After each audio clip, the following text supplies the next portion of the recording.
Sexual harassment and abuse in the classroom is a continued problem that must be dealt with daily. An incident of this kind was reported in Alabama, where a 16-year-old girl named Sally was asked by her history teacher, Mr. Johnson, to stay after class and discuss her grades.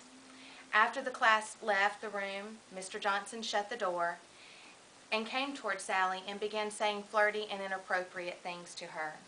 When she made her attempt to leave the room, Mr. Johnson grabbed her arm and backed her into the corner where he began touching her inappropriately. Sally desperately tried to defend herself, and Mr. Johnson became offensive and began threatening if she ever told anyone of his actions. Sally never spoke a word to anyone of the sexual innuendos of her teacher, and Mr. Johnson never bothered Sally again. Incidents of sexual harassment like Sally had experienced happens every day to boys and girls.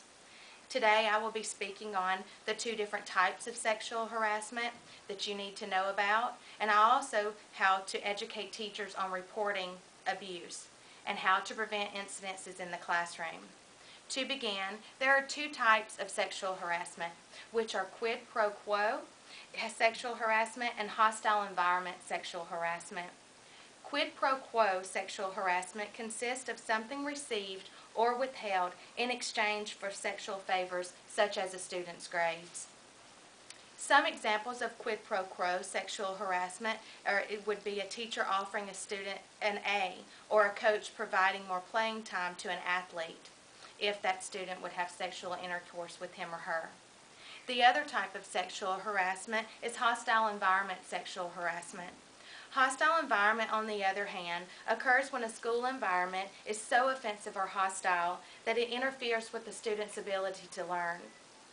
Hostile environment may be verbal, visual, or physical. A teacher telling dirty jokes or making sexist remarks to a student would be an example of this type of sexual harassment. Cases of hostile environment are more common than quid pro quo, although this type of sexual harassment is known to be more difficult for students to recognize and acknowledge. What should a teacher do if a student reports sexual harassment? There is a way to handle cases of sexual harassment professionally, whether a student reports viewing pornographic materials in class, being asked about sexual activity, or even having sexual intercourse. As a teacher, it is required by law to report any incident of sexual harassment or abuse. In some states, failure to report an incident of sexual harassment or abuse could lead to civil liabilities. Most importantly, teachers must know how to prevent incidences of sexual harassment and abuse.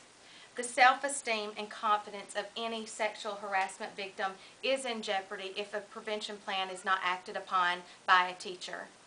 The best way to prevent sexual harassment is through education. By educating teachers on awareness of sexual harassment and abuse in school systems, lessons can be incorporated into an existing curriculum. An unknown source once told it, teaching about harassment is really teaching about respect.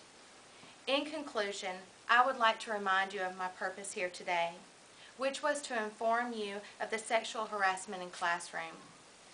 Today, I told you the types of sexual harassment, educating teachers on reporting abuse, and how a teacher can prevent sexual harassment. In my research, I found this statement to be very important for all teachers to know.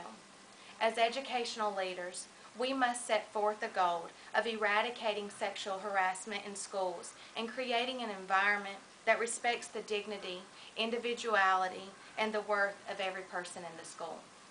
Thank you.